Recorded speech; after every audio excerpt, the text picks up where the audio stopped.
नमस्कार. आज आपण कॉन्सन्ट्रेशन ऑफ ओर्स याच्या वेगवेगळे जे वेज आहेत, वेगवेगळे जे मार्क्स आहेत, त्या मेथड्स पाहू. तर separation based on gravitation. Heavy आणि लाइटर पार्टिकल्स जर त्या ओरमध्ये असतील, त्यामध्ये पण गँग्यू हे लाइटर पाहिजे. तर या ग्रॅव्हिटेशन मेथडनं तुम्हाला ते सेपरेशन करता येईल. तर डेफिनेशन बघा. The heavy particles of ores can be easily separated from the light particles of गँग्यू बाय ग्रॅव्हिटेशन मेथड. आता याच्यामध्ये दोन मेथड्स आहेत, विल्फली टेबल मेथड आणि हायड्रॉलिक सेपरेशन मेथड. परत एकदा आठवण करून देतोय, ही मेथड आपण यूज कशासाठी करतोय, तर ओरमध्ये हेवियर आणि लाइटर पार्टिकल्स, लाइटर गँग्यू पार्टिकल्स असतील तर ग्रॅव्हिटेशन मेथडचा यूज होतो. तर चला, विल्फली टेबल मेथड. आता सेपरेशनच्या या मेथडमध्ये काय असतं, तर एक व्हायब्रेटिंग टेबल आहे. या ठिकाणी हा व्हायब्रेटिंग टेबल आहे. हा सातत्यानं व्हायब्रेट होत असतो, सतत हलत असतो. आता याच्यामध्ये पातळ अशा वुडन रिफल्स आहे. तर ह्या ज्या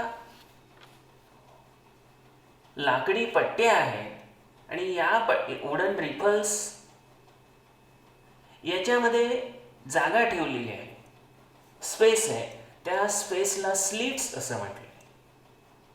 पुन्हा एकदा लक्षात घ्या. तर विल्फली टेबल मेथडमध्ये जो टेबल आहे तो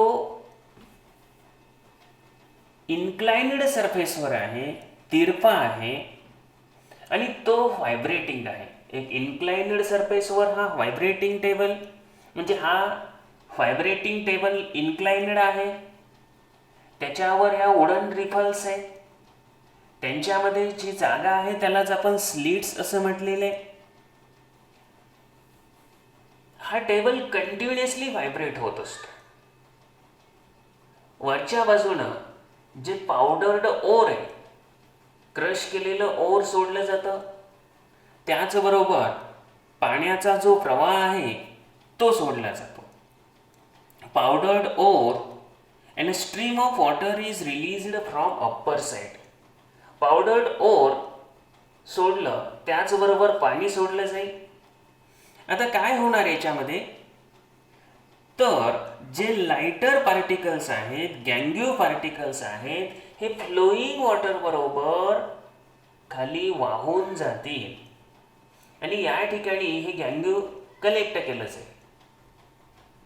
आपल्याकडे जशी चाळणी असते, त्या चाळणीतून बांधकामासाठी वाळू चाळताना चाळणीच्या पलीकडं जे लहान लहान पार्टिकल्स आहेत, सँड लहान लहान आहे, ती जाते आणि अलीकडच्या बाजूला मोठे खडे वाळू जमा होते.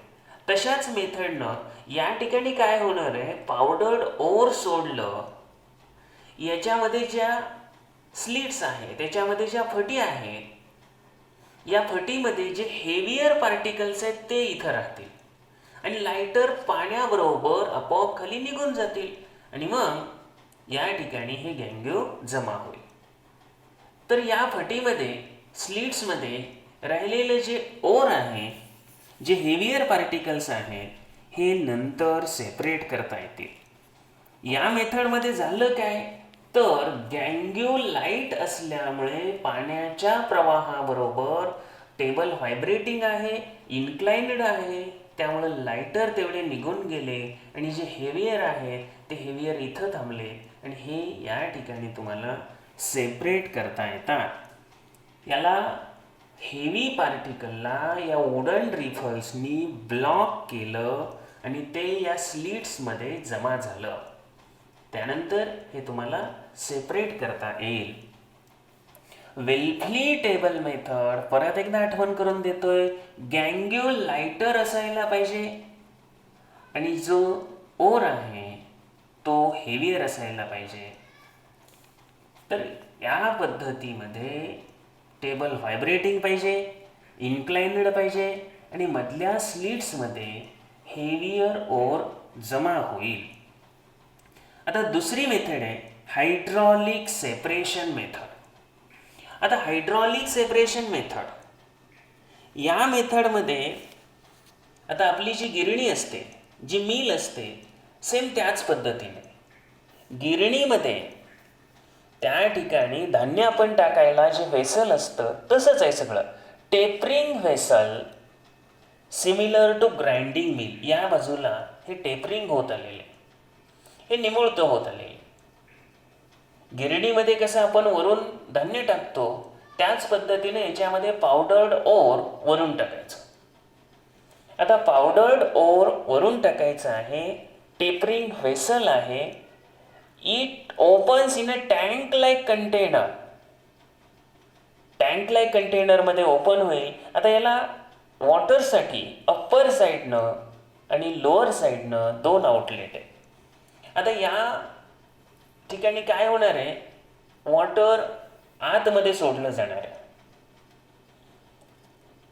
तर अप्पर साईडला जे आउटलेट आहे त्याच्यातून पाणी आणि लाइटर गँग्यू पार्टिकल्स बाहेर सोडले जातील. This one is inlet of water and it is outlet. Powdered ore वरून सोडलं. पावडर्ड ओर सोडल्यानंतर खालून पाण्याचा जो प्रवाह आहे, जो प्रेशर आहे, त्या प्रेशरनं पाणी सोडलं जाईल. Finally ground ore is released in the tank. Forceful jet of water is introduced in the tank from lower side. Lower side करून फोर्सफुली हे वॉटर सोडल्यामुळं या ठिकाणी हे सगळं जे ओर आहे हे घुसळलं जाईल आणि घुसळल्यानंतर जे लाइटर गँग्यू पार्टिकल्स आहेत ते आपोआप वर येतील आणि लाइटर गँग्यू पार्टिकल्स वर आल्यानंतर हे या आउटलेटमधून बाहेर पडतील आणि ते सेपरेटली तुम्हाला कलेक्ट करता येतील. हेवी पार्टिकल्स जे आहेत हे बॉटमला राहतील आणि बॉटमला या ठिकाणाहून हे तुम्हाला कॉन्सन्ट्रेटेड ओर सेपरेट करता येईल. थोडक्यात काय सांगायचं आहे, लॉ ऑफ ग्रॅव्हिटेशन काय सांगतोय, तर हेवियर पार्टिकल बॉटमला जमा होतील, लाइटर पार्टिकल्स वर जातील. या ठिकाणी ग्रॅव्हिटेशन लॉ आहे. विल्फली टेबल मेथडमध्ये पण हाच प्रकार आहे, इथेही हाच प्रकार आहे. फक्त याच्यात लाइटर आणि हेवियर पार्टिकल्स हे महत्त्वाचे आहेत, तरच ही मेथड वापरता येते. इन शॉर्ट रिपीट करून एकदा सांगतोय, तर मिल सारखं एका बाजूला टेपरिंग असणारं हे व्हेसल आहे. त्या ठिकाणी हे ओपन होत आहे, त्याला एका खालून इनलेट फॉर वॉटर आहे. त्यानंतर हेवियर जे ओर आहे ते काढण्यासाठी हा मार्ग आहे. तर फोर्सफुली वॉटर याच्यामध्ये सोडल्यानंतर ते ओर घुसळलं जाईल. घुसळल्यानंतर जे लाइटर गँग्यूज या ठिकाणी आहे ते बाहेर काढण्यासाठी हे आउटलेट आहे. तर या 2 मेथड होत्या ग्रॅव्हिटेशनवर आधारित असणाऱ्या. एकच पद्धत सगळ्यांसाठी उपयोगाची नसते. आता अनादर मेथड आहे magnetic separation method. Magnetic separation मेथडमध्ये मॅग्नेटिक रोलर म्हणून तुम्हाला मॅग्नेटिक बेल्ट म्हणून पाठीमागच्या इयत्तांमध्ये झालेले. आता या मेथडमध्ये ही कुणासाठी वापरली जाते, कशासाठी गरजेचे आहे, तर ज्या ओरला मॅग्नेटिक प्रॉपर्टी आहे त्याच्यामध्ये मॅग्नेटिक कंटेंट्स असतील तर ह्या पद्धतीचा उपयोग होतो. तर इलेक्ट्रोमॅग्नेटिक मशीन इथं असणार आहे. याच्यामध्ये 2 प्रकारचे रोलर आहेत. एक मॅग्नेटिक रोलर आहे हा आणि हा नॉन मॅग्नेटिक रोलर आहे. त्यानंतर हा कन्व्हेयर बेल्ट आहे तर मॅग्नेटिक सेपरेशन मेथडमधले महत्त्वाचे घटक बघा, 2 iron rollers and conveyor belt. Conveyor belt हा कंटिन्युअसली मूव्ह होणार आहे. आता याच्यामध्ये हा जो मॅग्नेटिक रोलर आहे हा इलेक्ट्रोमॅग्नेटिक म्हटले, म्हणजे ज्या वेळेला याला इलेक्ट्रिसिटी सप्लाय केली जाईल त्याच वेळेला हा मॅग्नेटिझम म्हणून कार्य करेल. पाठीमागचा हा जो रोलर आहे हा नॉन मॅग्नेटिक आहे. हा जो रोलर आहे हा नॉन मॅग्नेटिक रोलर आहे. तर हा नॉन मॅग्नेटिक आहे, हा मॅग्नेटिक रोलर आहे आणि हा कन्व्हेअर बेल्ट आहे. कन्व्हेअर बेल्ट हा कंटिन्युअसली फिरत असतो. पावडर्ड ओर या ठिकाणी कन्व्हेअर बेल्टवर इथं पोर केलं जाईल. आता हे पावडर्ड ओर बेल्ट बरोबर हे पुढे येणार आहे. पुढे आल्यानंतर हा मॅग्नेटिक रोलर असल्यामुळे याच्यामध्ये इलेक्ट्रोमॅग्नेटिक आहे, इलेक्ट्रिसिटी पास केलेली असते, त्यामुळे याच्यात मॅग्नेटिझम निर्माण होतं. ह्यातलं जे मॅग्नेटिक मटेरियल आहे तो अट्रॅक्ट करतो आणि हे मटेरियल याच्याकडे ओढलं जाणार आणि या कलेक्टरमध्ये आपोआप जमा होतं. नॉन मॅग्नेटिक कंटेंट्स असतील ते वेगानं आहे असे पुढे जातील आणि एका सेपरेट कलेक्टरमध्ये ते कलेक्ट होतील. तर मॅग्नेटिक आणि नॉन मॅग्नेटिक कंटेंट्स असतील तरच ह्याचा उपयोग होईल. म्हणजे या ठिकाणी मॅग्नेटिक रोलरकडं हे मॅग्नेटिक इन्ग्रेडियंट सेपरेट होतील. त्यानंतर त्याच्यापासून दूर नॉन मॅग्नेटिक इन्ग्रेडियंट्स अनादर कलेक्टरमध्ये तुम्ही कलेक्ट कराल. या पद्धतीनं मॅग्नेटिक आणि non magnetic ingredients in the ore separate होतील. कॅसिटराइट हे टीनचं ओर आहे. It contains non magnetic ingredients tannic oxide SnO2 and magnetic ingredients ferrous tungstate FeWO4. हे इलेक्ट्रोमॅग्नेटिक पद्धतीनं मॅग्नेटिक सेपरेशन मेथडनं वेगळे केले जाते. ही पद्धत त्या ओरमध्ये जर, पुन्हा एकदा लक्षात घ्या, त्या ओरमध्ये जर मॅग्नेटिक आणि नॉन मॅग्नेटिक कंटेंट्स असतील तरच उपयोगाला येते.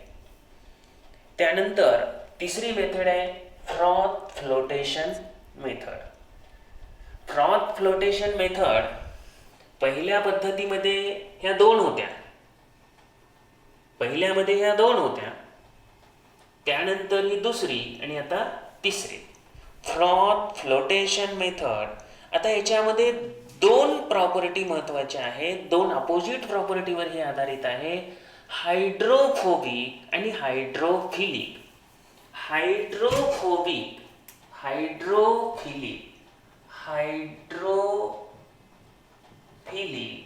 म्हणजेच वॉटर लव्हिंग आणि हायड्रोफोबिक. तर ही जी आहे तर वॉटर पासून दूर जाणार आहे, म्हणजे त्या ठिकाणी हे ऑइल लव्हिंग असते. हायड्रोफिलिक जे आहेत, जी हायड्रोफिलिक प्रॉपर्टी आहे त्या प्रॉपर्टीमध्ये ते वॉटरमध्ये मेट होणार आहे आणि हायड्रोफोबिक मध्ये ऑइल लव्हिंग आहे. ह्या दोन प्रॉपर्टी पहिल्यांदा लक्षात घ्या. हायड्रोफिलिक प्रॉपर्टी म्हणजे त्याच्यामध्ये ते particles get wetted in water and hydrophobic particles get wetted in oil. आता जनरली मागच्या मेथडमध्ये काय होतं तर गँग्यू हे लाइटर होतं. आता या मेथडमध्ये कसं आहे तर गँग्यू हे हेवियर आहे आणि मेन ओर आहे हे लाइटर आहे. तर सल्फाइड जे ओर आहेत त्यांच्यासाठी या पद्धतीचा जास्त उपयोग होतो. या पद्धतीच्या साहाय्यानं फ्रॉथ फ्लोटेशन मेथडच्या साहाय्यानं सेपरेशन करायचं असेल तर सल्फाइड ओर्स पाहिजे.